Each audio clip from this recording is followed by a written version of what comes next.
হে আল্লাহ, হে আমার রব, যারা আমাদের আল্লামা সাদিকে হত্যা করছে, যারা আমাদের আল্লামা সাদিকে জেলে ভরে তিলে তিলে শেষ করে দিয়েছে, হে গফার, হে গফুর রহিম, তুমিও তাদেরকে ফেরাউনের মতো করে কবুল করো।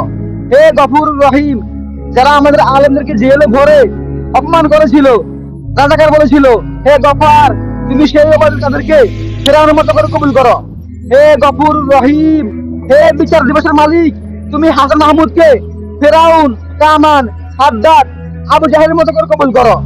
হে গফার, তুমি যেভাবে ফেরাউনকে কঙ্কাল বানিয়ে রেখেছো, তুমি তেমনি ওবায়দুল কাদেরকে, শেখ হাসিনাকে সারা জীবন এভাবে কঙ্কাল বানিয়ে রাখো।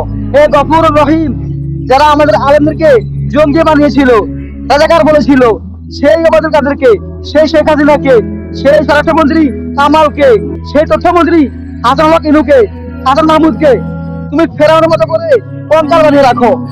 হে বিচার দিবসের মালিক, হে কিয়ামতের মালিক, হে এই দুনিয়ার মালিক, হে গফার, তুমি তো সাত আসমান ও জমিনের মালিক। অতএব তুমি ছাড়া আমাদের আর কেউ নাই।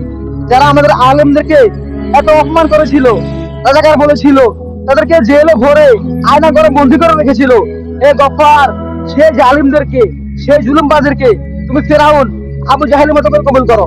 আমিন।